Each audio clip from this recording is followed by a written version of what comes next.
Yes, ladies and gentlemen, it's Sunday, and that means it's a PLE. That means we're covering NXT Battleground, where we had Trick Williams retain. We had NXT and TNA go to war, and we crowned a first ever North American Women's Champion. But before we get into all that, allow me to introduce the crew. I'm Jack Farmer, being joined by none other than George Hermoza, always keeping his nose in the book. George, how are you today? I'm doing good for the Sunday, the Sabbath day, as some would call it. The Sabbath, so serious when you say it like that. But, that is how it is known to many around the world. I want to give a shout out to the people who are joining us all around the world. We've got a bunch of you here in the chat.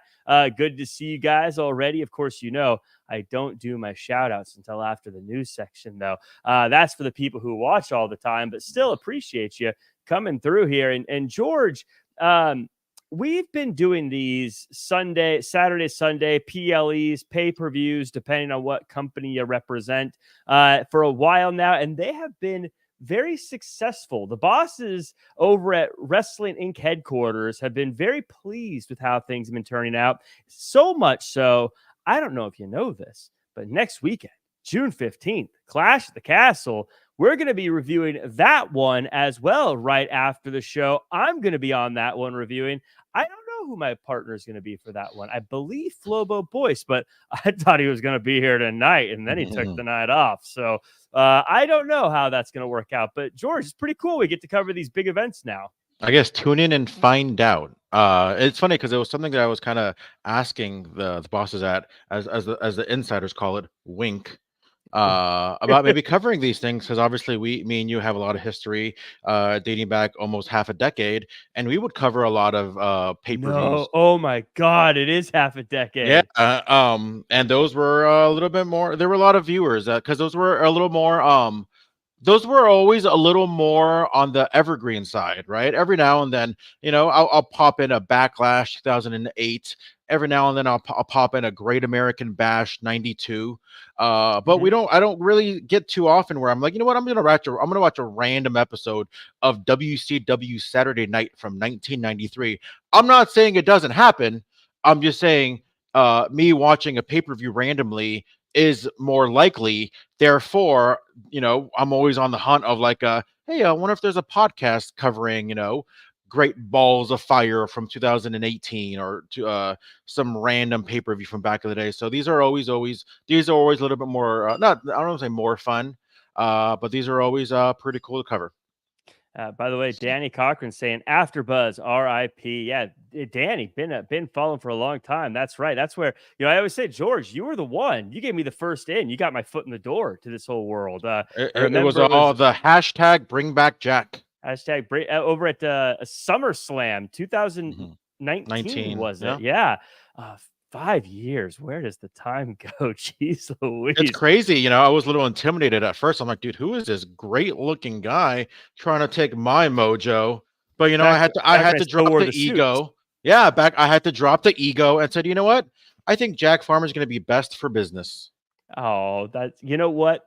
And we were both wrong. We got a lot of stuff going on here. A lot of folks in the chat. I want to give a quick shout out, by the way, to Ricky Sinclair for joining us. Not able to join us live often, but able to join us tonight often. So appreciate you coming through, Ricky. And don't worry, everyone. Of course, shout outs coming a little bit. We talk about covering these PLEs, and I was getting into this, and we'll break down tonight. Don't you worry. We're going to get into all the details, but overall, I was going into this, and I want your thoughts on this thought I went into this one with. Going into NXT Battleground, this felt like WWE or NXT's version of Forbidden Door. And I know that sounds easy. Oh, TNA is involved, but no, look, Good Brothers aren't technically an NXT brand. Jordynne Grace, not technically an NXT brand. We had All Ego presented as someone coming in from the outside, but also all these matches really set up like in the last 2 weeks to get this going. This really felt a bit like a Forbidden Door kind of show. Am I fair in saying that?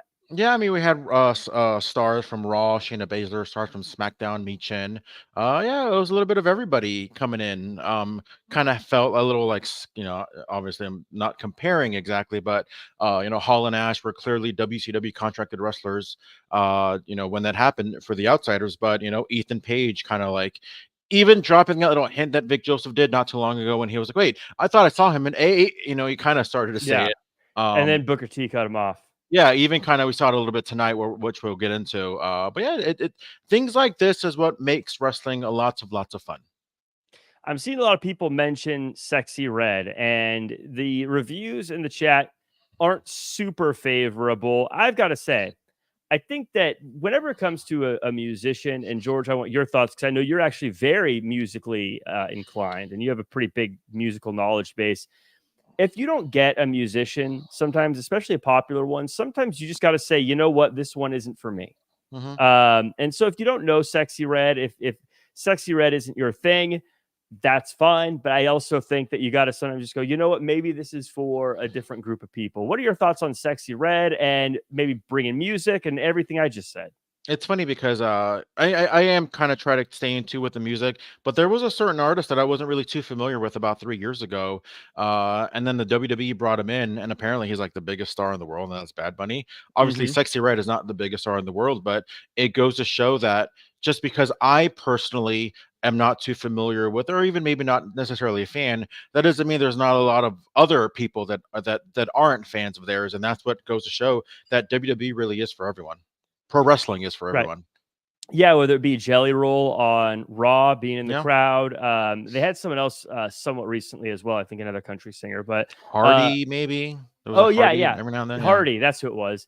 But also, I go back a little ways, and the first time I discovered a certain musician that blew up pretty big was through NXT, and that was Billie Eilish. With Mm, the "You Should See Me in a Crown" song was one of their theme songs, mm, and that was a Billie Eilish song. And then she's gone on. You may have heard of her. She's done a few things here and there, sporadically, mhm. to varying degrees of success. But let me know. This is for fun. How do you guys like? And George, I want your response on this. Everyone in the chat, everyone in the comments, let me know. What are your thoughts just in general on NXT bringing in musical acts? Because I want your guys' thoughts. I'm going to give my thought. Is I love it. I feel like it's very SNL how they have a musical performance during this variety show. I think it's cool. I think it'd be fun if they got all different types of musicians on a regular basis. How do you feel about them just incorporating live music per se? I like that they mix it up a lot too. It's not just performing a wrestler out to the song. Off the top of my head, I can think of Poppy coming Mm-hmm. out or playing Io Shirai a couple times during their NXT Black and Yellow, Black and Gold, or Black and Yellow, Black Yeah. and Gold, Yeah. era. Black and yellow, black and We yellow.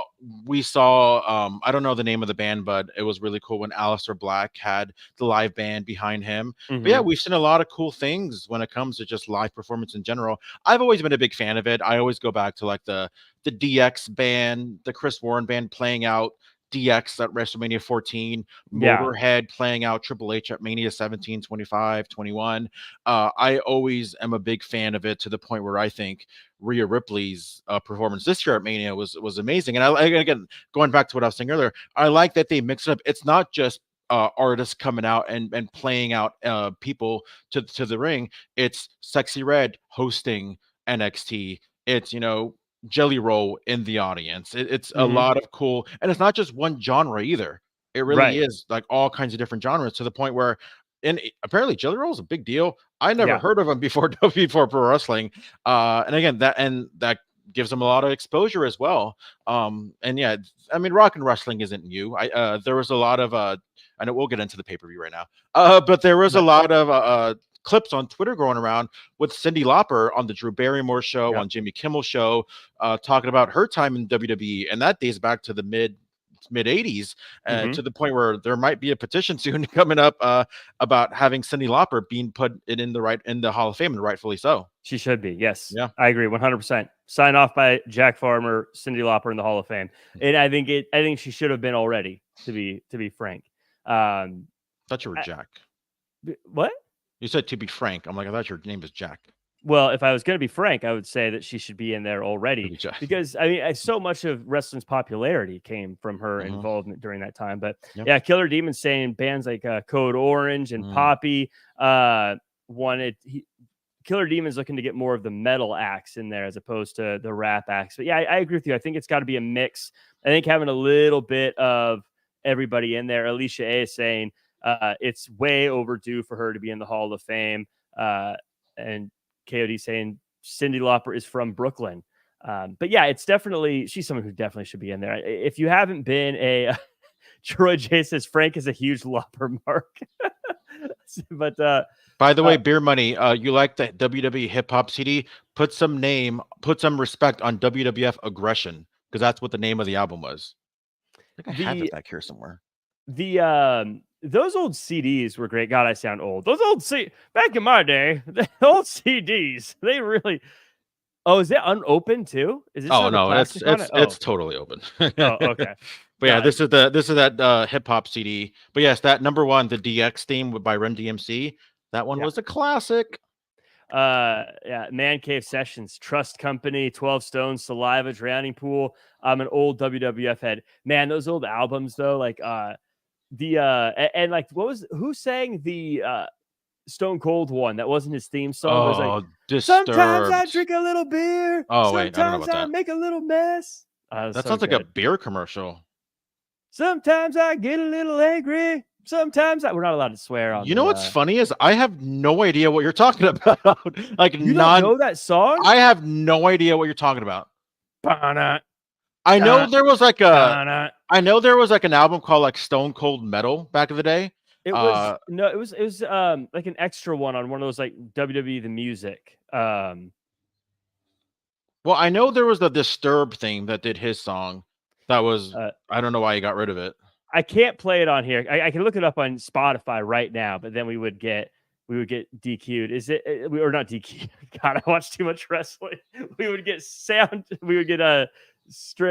here, but we got to talk about this show at some point.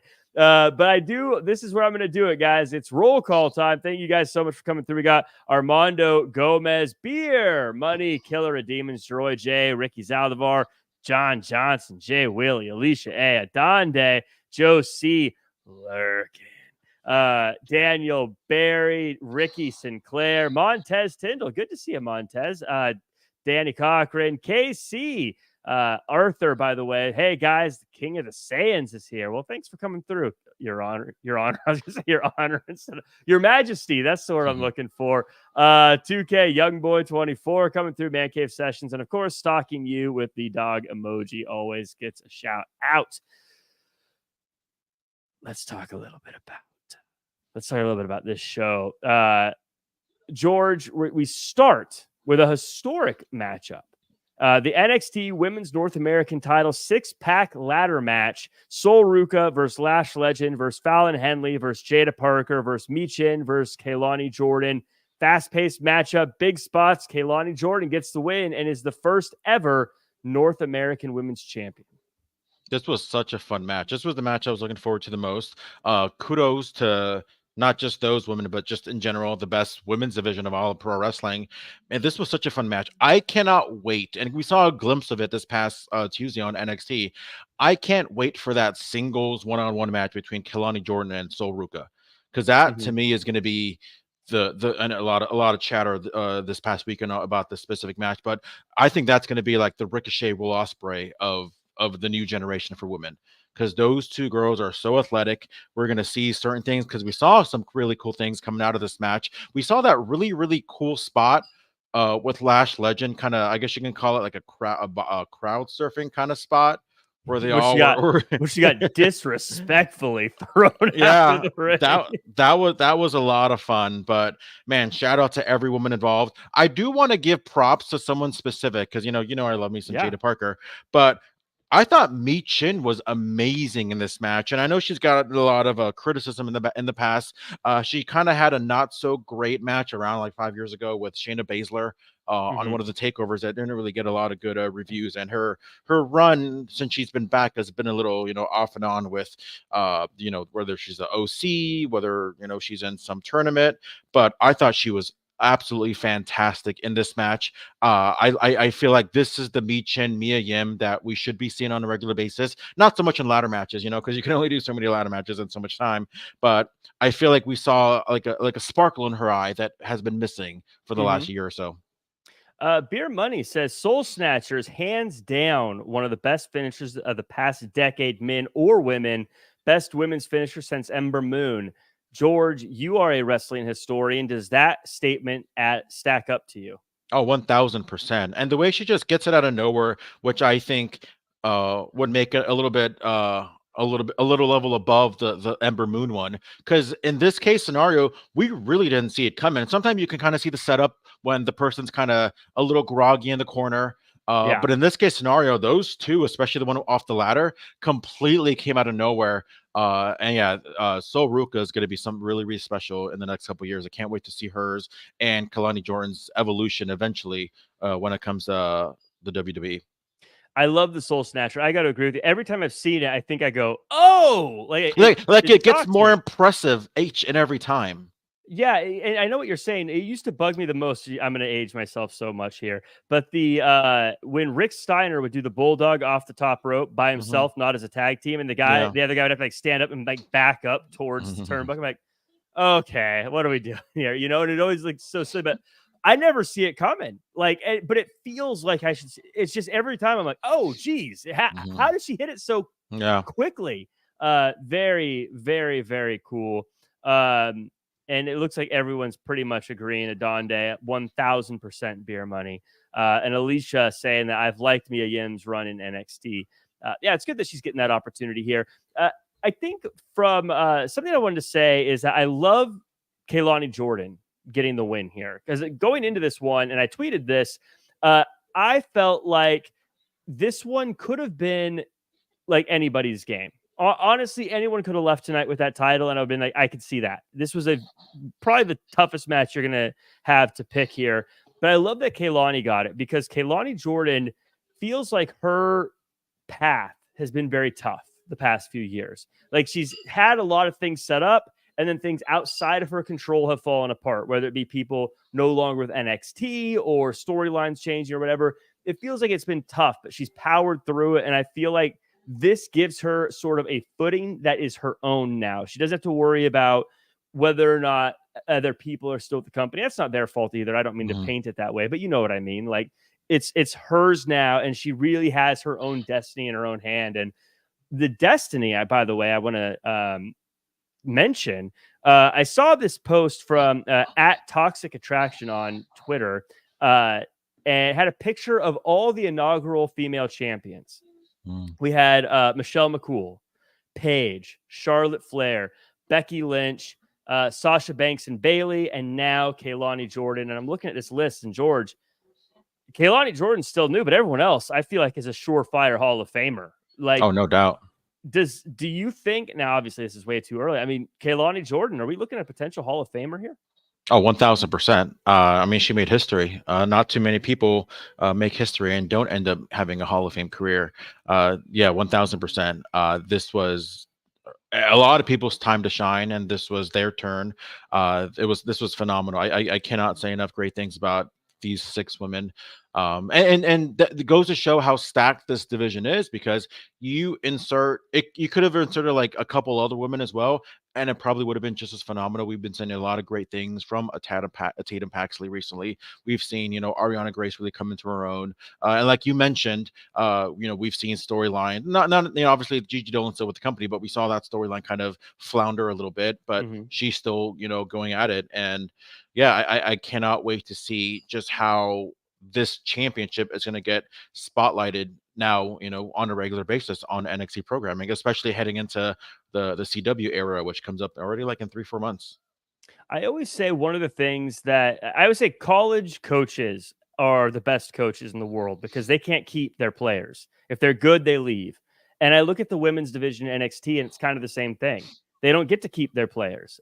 They leave. That's the nature of NXT. But NXT is always just one of the best female rosters in pro wrestling, no matter who gets taken from them. And you got to give that roster, that locker room, the coaches, the team there so much credit to have when you look at the people they just lost, and they still have a roster filled with incredible talent. You got to give hats off to them. I want to my last thing on this before we move on. I want to say what I liked about this ladder match. Didn't overstay its welcome. Came in fast paced. We did some cool stuff. We got a winner. It wasn't this like 45-minute drawn out thing so that we could get a whole bunch of stuff in there. It happened. It came in. It was quick. And because it was still early in the show, I didn't feel like, oh man, we still got 6 more matches left. It was like, oh, that was fun. We got through it. Like, I enjoyed that. I appreciated the pacing of this one. Yeah, 1000%. Yeah, but like I said, shout out to, and it's, and that you mentioned that about the women, because 3 years ago, especially when NXT 2.0 started, I'm like, oh man, like all these women are leaving, they're going on to other things. Some of them got released, unfortunately. I don't know how they're going to get back that NXT that is going to get back at that identity of women's wrestling, but man, was I wrong. And I'm happy to be wrong, because yeah, those, and it's to the point where it's such a norm to have all these women's segments and we don't even think about it. And you're like, oh yeah, there was a lot of women involved. I think they mentioned, I didn't count myself, but they mentioned that there was more women featured on the pay-per-view tonight than there were men. Yep, that's the Vic Joseph said that, and to your point, yeah, I didn't even, as they're building to the show, you're not even thinking about that, which is what we're looking for in this kind of thing. That you're not even realizing that it's that equal now, and that there's that many people. And that's to say, I mean, the men had a tag team match, they had a triple threat match. It wasn't like they were all in just one-on-ones and whatnot. Speaking of tag team matches, we did have an NXT Tag Team Championship match. Nathan Frazer and Axiom versus the OC, Luke Gallows and Karl Anderson. Classic size versus speed matchup. This time, Speed gets the win, and Speed remains the champions. Nathan Frazer and Axiom. Thoughts on this one? This was fun. I thought we would see at least one title change on the PLE today.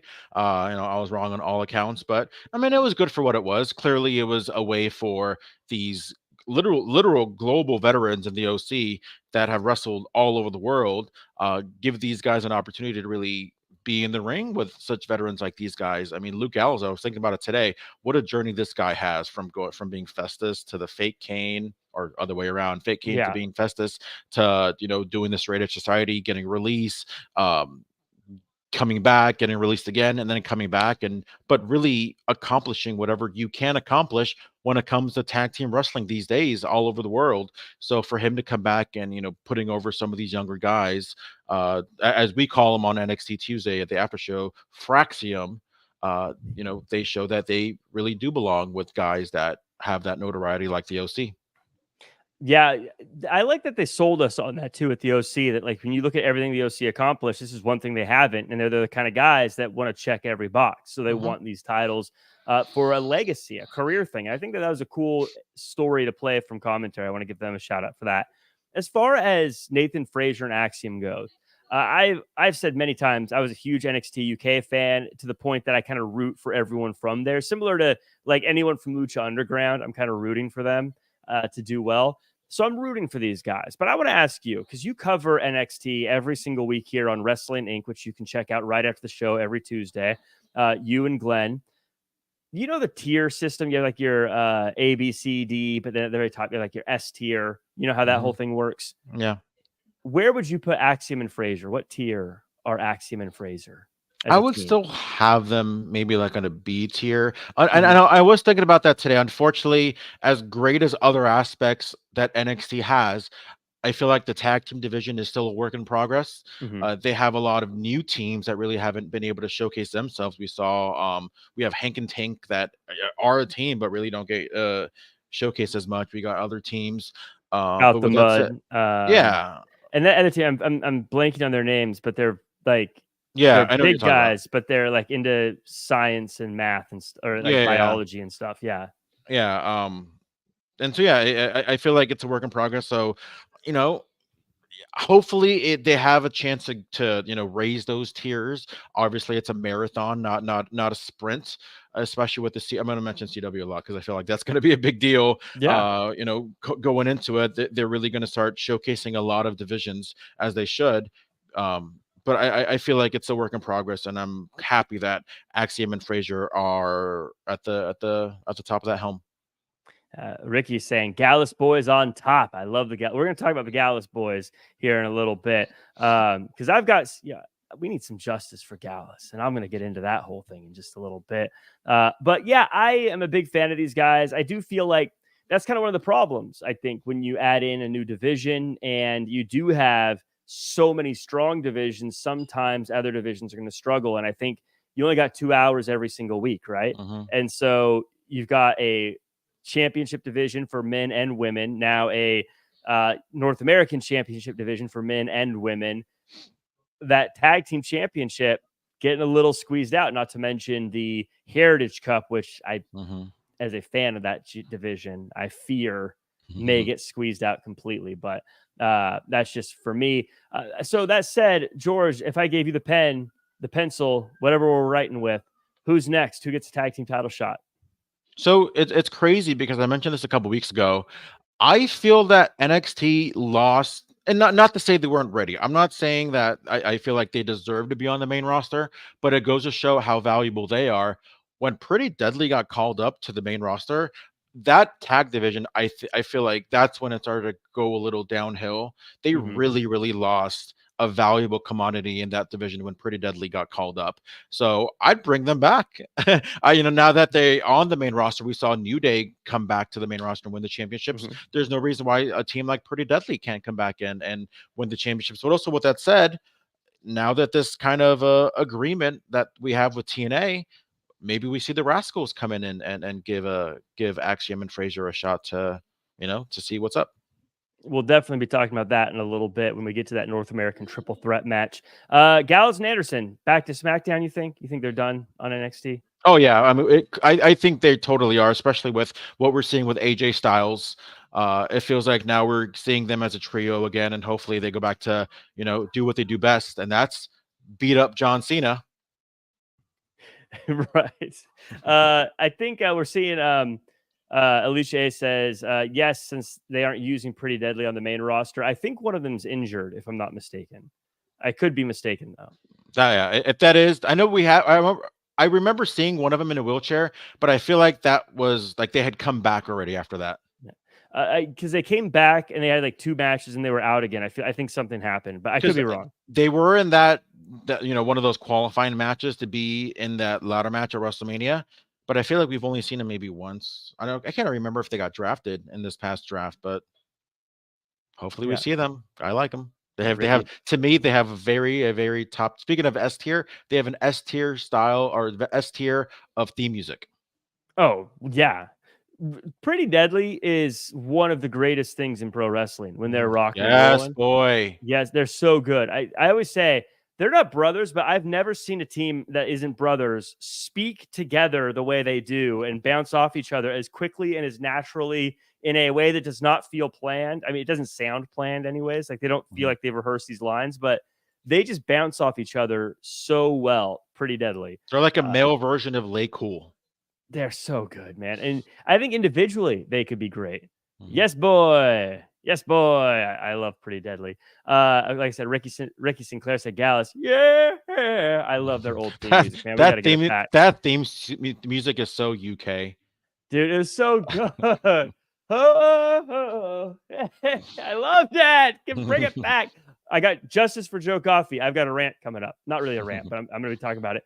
Going back to the women's division, though, Randy 92729 said about how the division is stacked. This isn't to mention Cora Jade and Nikita currently out with injury. So yeah, when they come back, and Ricky Sinclair also said NXT definitely has the best women's division wrestling all around.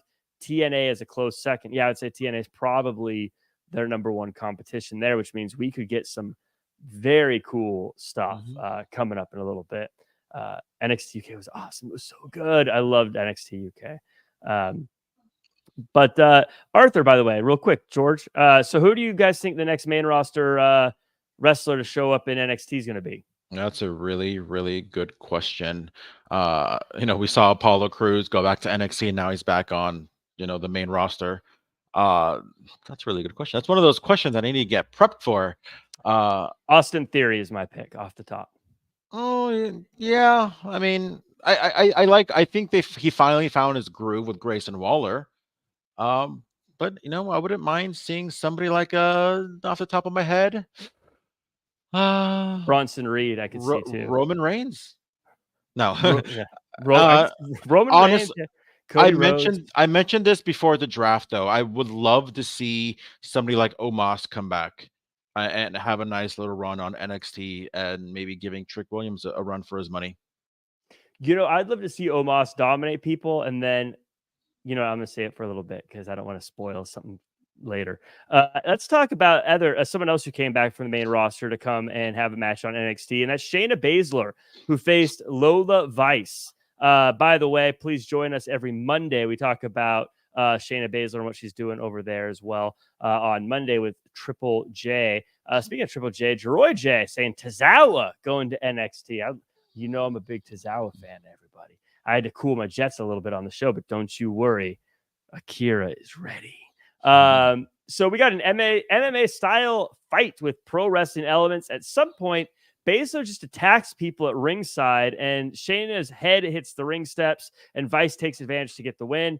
What are your thoughts on underground matches? We've had a few of them in recent weeks, months. Do you like them? Do you hate them? How do you feel about this one? How do you feel about them in general? I'm gonna give you the biggest cop-out answer that I can give. The fans are the winner. Yeah, when it's good, it's good. When it's bad, it's because I'm watching it and it's supposed to be, a little more grittier. And I get it. It's pro wrestling, and I'm not trying to sit there and reveal anything. But some of those strikes were a little soft, I guess you can say. And it wasn't until the very end, when we saw the end of the match with Lola Vice kind of coming on Baszler, that was kind of the first time I saw a little bit of fire and intensity and energy into the strike that she was doing. Everything else seemed just a little soft. Obviously, I don't. I mean, we've all heard of the Josh Barnett's Bloodsport, so I'm thinking that's what they're trying to go for. Maybe it's different live, but from what I saw on TV, it did feel a little bit. I mean, with that said, it was great. I feel like this was everything they wanted the Shayna Baszler Ronda Rousey match to be from SummerSlam that everybody didn't like. But with that said, when it was good, it was great. I love everything about Lola Vice. That girl is going to be a freaking star. And then, obviously you have Shayna, who's such a pro and knows how to put anybody over. But yeah, when the strikes was good, it was great. But it just still, it did throw me off a little bit about the kind of the weak strikes that they were doing, only to kind of get it back there when they kind of, put the intensity up a little bit higher. I love. Well, by the way, I'm a huge Shayna Baszler fan as well. I will never let go of that run she had in NXT.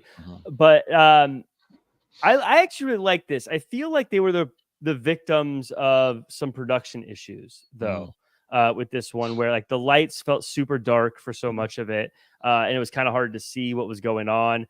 The big delay before the match, because they had to take the ropes off, and then the big delay after made it feel kind of like it felt like it cratered a lot of the energy of the show for me during this.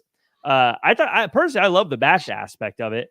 I didn't really understand. I feel like at the end there may have been a miscommunication, because it was weird how Shayna Baszler just started attacking people, and it was like they were trying to get in the ring, and then they didn't go in the ring, and they got in the ring, and then suddenly it was over. I don't know. It felt like something weird happened there. At the very end, so those were all things. I don't really know if I put that on anyone in the match. It just felt, I don't know. I feel like the way it was set up didn't work best. I don't know if this is why you would put this at the end of the show. I get why it's not the main event because of what was the main event, but or maybe the beginning of the show so you can save some time. It just, I don't know. The energy felt like it kind of cratered here because of that time in between and the darkness. It needed Shane McMahon. It needed. Well, let me ask you this, because this also kind of I thought was weird. I get the fight pit, or not the fight pit, the underground. I get where it has that background. It's been used, but these two are MMA fighters, and they're literally in a UFC building. Why not put this in an octagon? My guess is just there was no room. You don't think they could have even done this in like a separate room or something? Maybe. I mean, maybe. I thought that too. I don't know what the building's like, so I don't know where else they could have had it that would have, fit with whatever production they were doing. But yeah, my guess is there was just no room to have it in the octagon. Ricky says it needed Omas. That's what it needed. Guard in the door. And here's a nice little fun fact. I've been in the ring with a lot of those guys that were ringside. Yeah, there's a lot of if that's what's fun of the fun thing. Now you've been in the ring with them, but that's what I would say. If you follow your local independent wrestling, it's always fun to see who you see on these wrestling shows and how cool it is. Like, oh yeah, that guy, or when they go to certain towns and stuff, it's super fun. You're a big fan of Lola Vice. You have a high ceiling for her. Mm-hmm. I want to ask you right now, where do you put her in the pecking order? Is she the next contender for the title? Is she the next contender for the North American title? Is she a tag team person? Is she like fifth in line for the world, like NXT title? Kind of roughly, where do you see where she fits after this win? Just because Roxanne's a heel, I feel like Lola Vice is going to be the next top contender for the North American Championship. It makes sense. And I think she'll be North American champion by the year's end. So if she's the next challenge, do you think she's not the next? She's like the next legit challenger. Because you know what I mean, like the first challenger, Kelani Jordynne's going to beat, and so they're not going to feed her up someone really great. They're going to give her someone she can beat that's not going to hurt anyone. Not her. Cody Rhodes' first match was with AJ Styles. AJ Styles is great. No one thought he was winning that match. But Lola Vice is going to be the one that's down the road that we're like, ooh, this one she could win. You know what I mean? Yeah. I agree. We're on the same page there. Who do you think is going to be your first challenger? I think it's going to be Ruca. I think it's going to be them two at Heatwave, and I think they're going to tear the house down. Face first face for the first matchup? Yes. Spicy. I was going to say Fallon Henley. I did have Fallon. I predicted Fallon would win. I feel like she needed this win the most, especially with her new character direction. But no complaints for me regarding Kelani winning. So everyone in the chat, let us know who you think the first challenger for the NXT Women's North American Championship is going to be. Just curious, yeah. Beer Money says, agree, Jack. It'll be Fallon since they have history.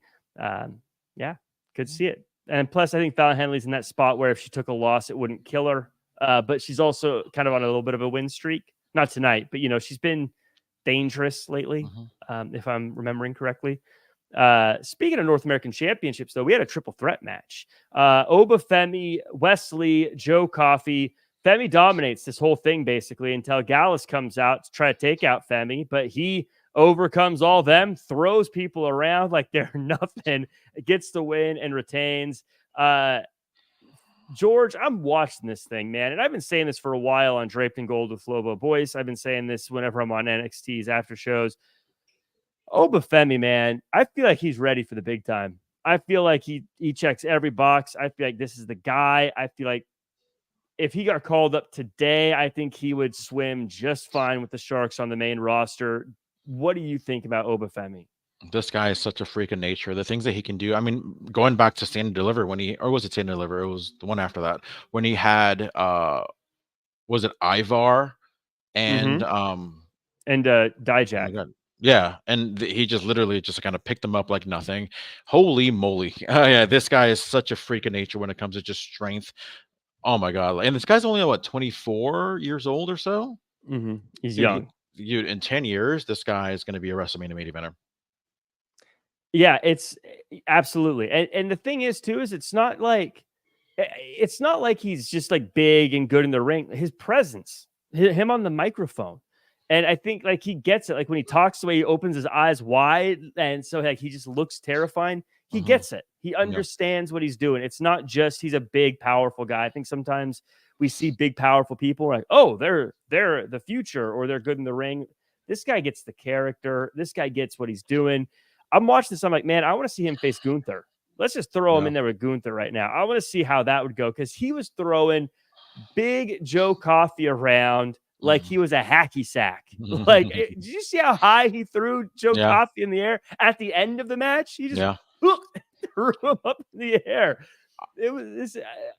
I'm watching this and I felt bad because I'm a huge Joe Coffey fan. I still got the things I want to say about Joe Coffey. I'm a big Wesley fan, but I'm like, man, these guys aren't beating Oba Femi. What are we doing? I said before too a couple weeks ago when he came back. I feel like Wesley's too good for the North American Championship. It's very been there, done that. But I do want to say about Obafemi. I personally think that Brock Lesnar, he is so underrated when it comes to his selling Yeah, and his psychology. Gunther too. If Obafemi gets even like a glimpse of how or is as good as Brock Lesnar was when it comes to selling, we're done. Like there's nobody that's going to surpass Obafemi. Yeah, that is kind of the one missing piece. It's not like he's bad at it, but like that, Yeah. like if he gets to that like elite Brock level, was that good. Like he was just that good where he can literally work with anybody. Maybe I mean, if anything, he probably worked better with the smaller guys because I feel like that Daniel Bryan match at Survivor Series 2018. Yeah, like that to me was a masterclass of just selling. And if anybody can go back to that match like an Obafemi, yeah, dude, sky's the limit for that guy. Yeah, I always say Brock is good, and like I said before, Gunther. Everyone talks about how he chops and stuff. Dude, what his selling is insane. He's so good at making the other guy look like he's beating him up without overdoing it and looking. So he's really good stuff between those guys. But yeah, I agree with you, Wes, about Wesley being the champion. I feel like we've seen that for so much. I feel like him being the North American champion would actually be sort of holding him back a little bit. By the way, Fernando says this was a really solid match. And then Beer Money with the idea I was going to come up with, Omos comes out to challenge Oba next. That's what I was going to say about Omos is I'd love to see Oba Femi throw Omos around a little bit, see just how big that guy is. Fernando says Femi is the future. And Adonde says Femi feels like he's been around for years. Like he's ready. Going back to the women's match, Arthur says Fallon is the most likely. Troy J says JC Jane and Jasmine Nix. They've got the Hale to worry about. I do want to say one more thing. Oh, go ahead. Yeah, I was gonna say Ricky Sinclair says Oba versus Josh Alexander or Moose. That'd be fun. Also good. I do want to say one more thing about Wesley though. Going back to what I said, I feel like he's too good for the North American Championship. I could be wrong. I'm sure there's maybe people that are been in the business for 30-40 years and might disagree, but I feel like he shouldn't. I feel like they maybe use the championship as a crutch, right? Or if you're able to get over without having to chase that championship on a consistent basis, or maybe have a championship, dude, that's when you're made. That's when you're a made guy. I do think at some point before the end of the year, he should start targeting the main NXT championship. But again, I want to see, because I think of the world of Wesley, and I want to see him do something that doesn't revolve around the title, and then eventually maybe moving up to the top prize in NXT. Because like I said, once you don't need the championship to be over, man, like you can do anything. Absolutely, that's why you look at Randy Orton. He's hardly ever in the world title picture. He's one of the biggest stars in wrestling. Randy says something that has kind of echoed a lot on social media. Rascals help Wesley against Gallus. Would you like to see that? Yeah, that'd be fun. Actually, yeah, I haven't seen that at all on social media, but yeah, now that's been presented, that'd be really, really cool to see, the three reunite. Obviously Nash Carter / Zachary Wentz got released from NXT a year and a half ago on not the best circumstances. A lot of misunderstandings, I guess you can say, unfortunate circumstances as well, based on the parties that were involved. So we'll see. He's in TNA right now. He's doing a great job, and forever's a long time to be gone. So who knows what kind of learning I guess you can say the learning tree, the learning situations that people have had since things have happened. This is what I wanted to say about Joe Coffey is we need to give some justice to Joe Coffey. I'm frustrated. First off, we need to get him his old music back. We need to get all of Gallus their old music back. We got to give him a new render for the match screen. Get the hair out of his face. He doesn't have that hair. We got to update that. That doesn't mean how he looks anymore. And I feel like Joe Coffey looks like someone who can just brutalize someone. He's got the look. The whole group stands out. They're different. They can wrestle well. I mean, they help work with The Rock to get him ready. They check every box, but just please give him some dubs. Please give him some wins that matter. I feel like they're getting into that. I call it the Dolph Ziggler category of like, you're great, but once I've seen you lose so many times, man, I'm not going to believe in you anymore. And just give the guy some wins. I was hoping he'd come back, and I was hoping he'd start to get some wins, but he got thrown around here today. Of course, he did attack Wesley afterwards, but man, Joe Coffey's got to get some wins, man. They've got to start putting some push behind that guy because he's got it. Ricky, you get it. It's very yeah. That Gallows is very train spotting. What movie is that with Ewan McGregor? I think it's Train Spotting or like Snatch or like some of those other like those Guy Ritchie movies. Yeah. That's just what Gallows reminds me of. Just like a fun drag out UK film, like nice British film, you know? Yeah, they look like they're just gonna beat the tar out of you. I love it. They totally have that look and that vibe and that feel to them. And I think that they just need to. I want to see them get some wins and quit being the guys that continually get beat up and slip on a banana peel every single time. I'm here for Gallus, and I want the old music. That's such a British song. Like I can't see any American ever having that song. Oh my God, it's so good. Come on, at least put it back on Spotify. Fernando says Coffey belongs in the main roster. The whole group is great. I love it. I once tweeted out that Wolfgang looks like the Cowardly Lion because of the way his hair and everything looks. And he responded and he put a little gift of the Cowardly Lion. And so I'm a big fan of Wolfgang. He played along. It was great. Yeah. We move on to, I think, what a lot of people consider match of the night, the NXT Women's Championship match. Roxanne Perez versus TNA Knockouts champion Jordynne Grace. Incredible matchup with Tatum Paxley eventually coming out and taking the TNA title. Elegance by Ash stops Tatum, and then Grace levels them both, only for Roxanne to take the moment to get the win. George, many people going into this were claiming it was a dream match. I want your thoughts. Yeah, going into it, this was the other one that I was excited for the most. I try to not mix my personal on what I wanted to see, because a lot of people, they're so like, oh, we didn't see what I wanted to see, so it sucked. Like no, Right. like that's such like a silly mentality to have.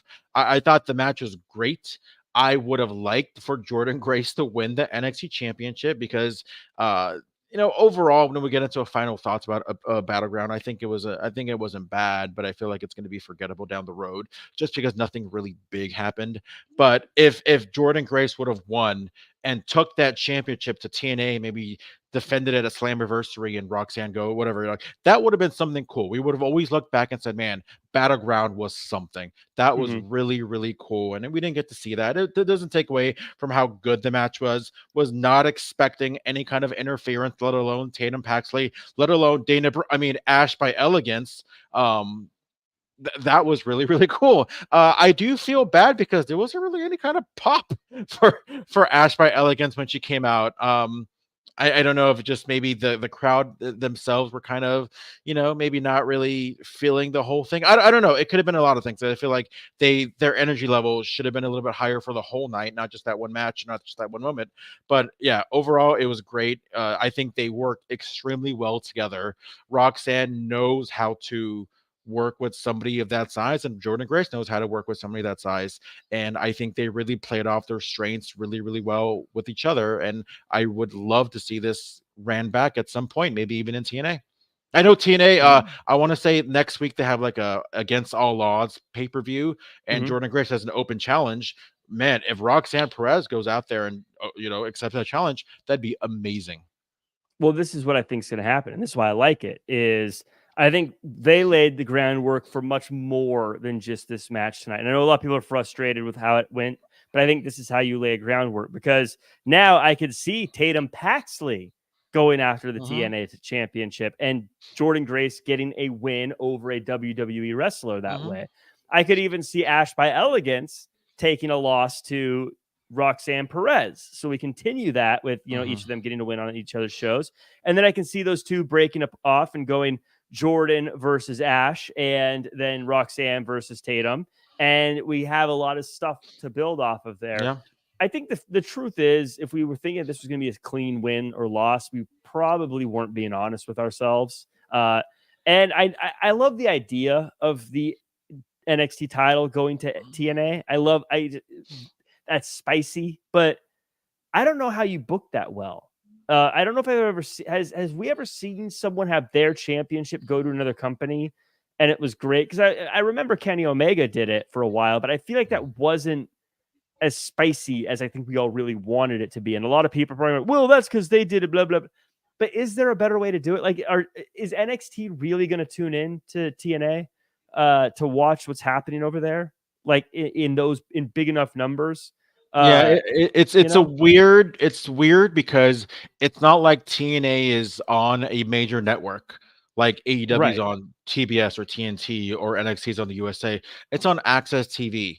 Like, not a lot of people even have Access TV, and I think that's probably what the biggest downfall is for TNA, that it's maybe very difficult to find, and them trying to find that kind of presence in the media. But also, when you look back, is that really an excuse? Because AEW were selling out arenas and drawing all this interest without even having a show. They sold out Double or Nothing, and they didn't even have a Dynamite announced.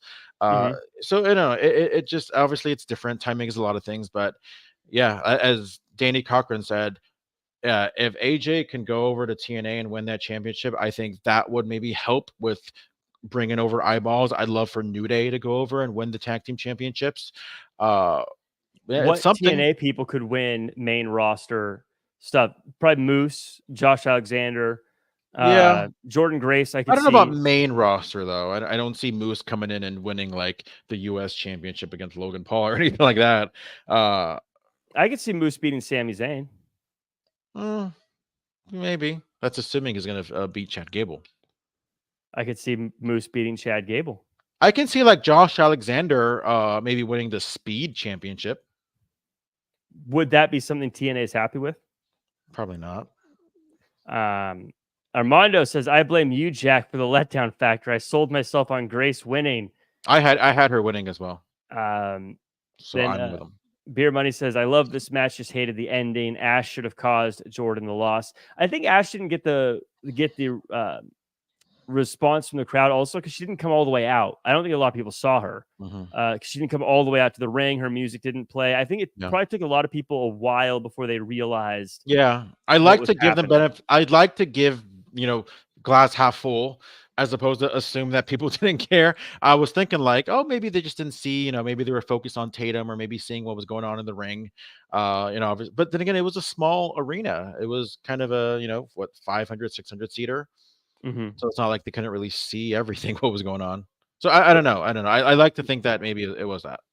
Before we get to the main event, how did you like the Apex? How did you like that setup? I liked it overall, but I do wish they would have maybe played around with a couple new, aspects of production. I always think back to like the Shotgun Saturday Night days when it first started, and it was this like, they weren't in an arena, they weren't in any kind of stadium. They were literally like at a bar or like at Penn Station, just putting on a wrestling show. And it was so cool to see something new. Whether it was when it was going back to WCW and them having a freaking pay-per-view on an actual beach, or them having a pay-per-view on like the Road Wild or Hog Wild at Sturgis. That was always so cool because it was so different and so new and so gritty. I wanted to see a little bit more grittiness out of this one. They just kind of made it seem like it trying to mimic what the current Performance Center looked like, which is fine. It still had some cool elements, but I just wish they would have played around with a little bit more new aspects of making it look like, maybe a little bit more intimate on what the place was. I didn't like it. I'll be honest with you. I think because where the Performance Center has so many LEDs and it's so bright and there's so much energy and like movement happening, it feels like a much bigger arena than it is, where this one is so clearly a certain size. Yeah. And I felt like it wasn't mic'd as well. The crowd didn't, I could hear the crowd, but the volume wasn't as high, if that makes sense. Like, and so you could just, it felt like, to me, it just felt like something was missing the whole night. It felt like the whole time I was like, they could have used the space better. I don't know anything about production. So this is like the out of shape guy eating potato chips saying he could probably work out better. You know, I don't know, but it felt to me like, I don't know. It just didn't feel, it felt a little empty. It felt a little bit like I was watching a game show in like a sound stage, you know. Beer Money says the sound also seemed off, like the ring bumps were quiet. Yeah, I don't know. I agree, Beer Money. I just I feel like the acoustics were a little off. Maybe it's not meant to have pro wrestling in there. But you know, then again, it's a UFC arena, not a WWE arena. But I like that they're traveling more. I do want to see them travel more and do more shows other places. I think that's good for everybody involved. I think it's good for fans who don't live in Orlando to get to go to live events. I think it's good for the talent to try their stuff in front of crowds who don't see them live every week. Because as you know, that's a different world. You know, when you're in front of the same person every week, you get different reactions than when you're in front of people who have never seen you before. So I like that. Plus, it's just, I don't know. I just think it's good. So hopefully they continue traveling. I just wasn't a huge fan of this setup. Let's get to the main event. NXT Championship match. Trick Williams versus Ethan Page. Page debuts and battles the champ, but in the end distracts himself, jawing with the ref, and Trick retains. George, this one, I want you to tell me about Ethan Page, but I want you to tell me about Ethan Page as if you only have ever watched NXT and have never seen anything except for what NXT has shown you about Ethan Page. What are your thoughts on him? So going back to this past Tuesday, I feel like Ethan Page was absolutely phenomenal on the mic. I feel like it was a little disappointing for Trick Williams because Ethan brought it, but Trick didn't. So already with that, I was pumped for, you know, what we're going to see in the ring from Ethan Page. And like, I don't think he disappointed. I mean, the match was what it was. It was essentially, you know, a heel putting over the good guy, putting over the top guy. You know, that's really all it is. It wasn't meant to be a coming out party for either person. It wasn't meant to be this match of the year. It wasn't meant to be any of those things. It was just simply a story of Ethan Page and Trick Williams overcoming. You know, once I kind of see for what it is, like, how am I going to sit there and criticize something that, you know, it wasn't meant to be anything else? I mean, so for what it was, I thought it was good. You know, wasn't the best match of the night. Not to say that was a bad match. It was just, you know, it was good. I dig what they're doing with Ethan Page. I don't know. With that said, I don't know what's next for him, because, you know, how do you kind of bring somebody in and now they're already 0-1? Not to say that record matters at all, but, you know, I guess there's not much shame in losing to the top guy of the company. If it was me, I would have had this ended maybe like a DQ. That way it maybe sets up for Heat Wave, which is going to be in Toronto, which is where Ethan Page is not from there, but he's, you know, close to there. And maybe have a bigger blow off match in that time, and maybe between then and now have Ethan Page, you know, wrestle a lot of matches, or at least, you know, build himself up, and even pose him as a, you know, more an even bigger threat. But, you know, it was what it was. Like I said, Trick Williams, he still has some work to do, but for the most part, he's probably doing exactly what they need him to do. I am a huge Ethan Page fan. I think this was a massive signing for NXT. I think they're going to get a lot of mileage out of him. I think that what we've seen with like Brian Pillman to Lexis King, I think we're going to get a jump like that, and from what we've seen him before to what we're going to see him going forward.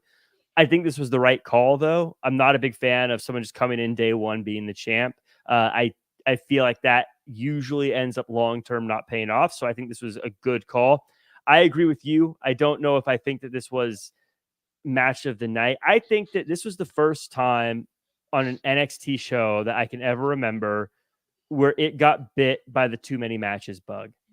I felt like as this match was starting, I was like, you know what? I feel like we should be done right now. It's not even that. It's too many championship matches, I feel. Like there's literally 5 championship matches and 1 like underground match.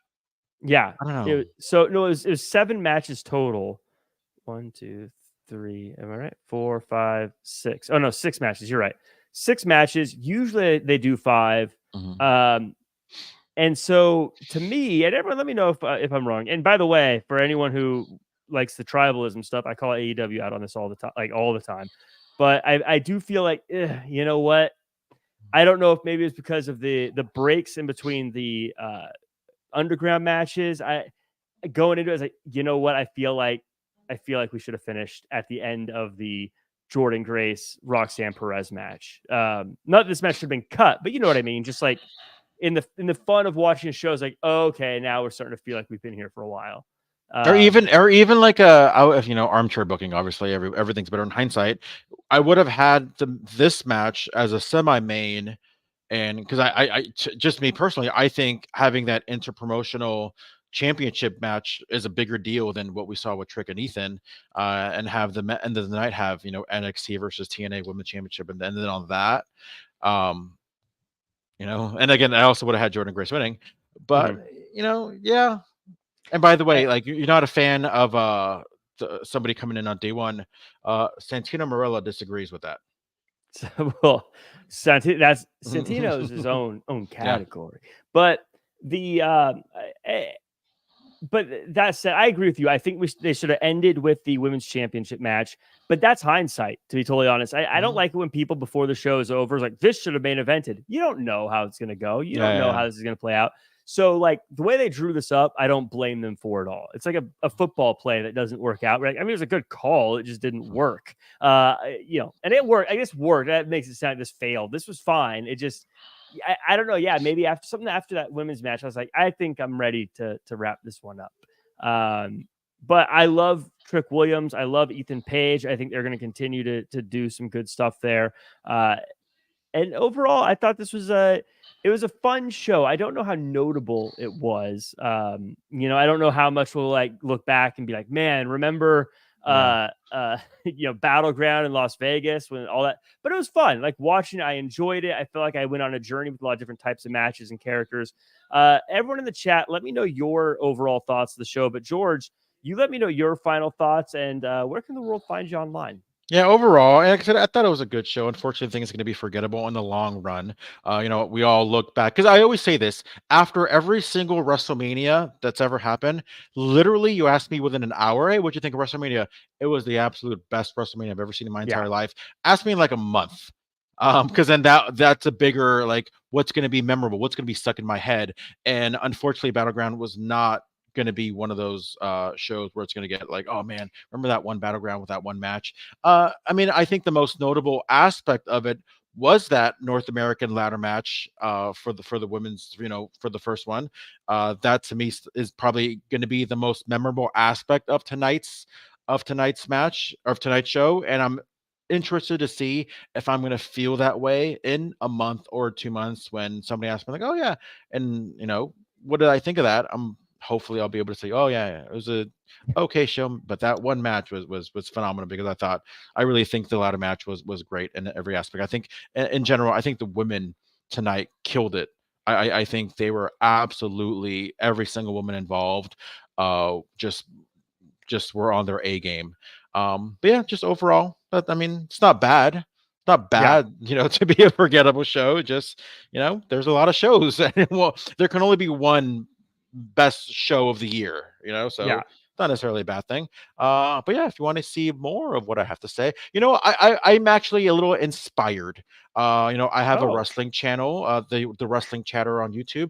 I should do like a maybe like a music review where we just kind of talk about like albums, talk about this WWF aggression. I want to say it came out like in like March of 2000. It was right before WrestleMania 2000.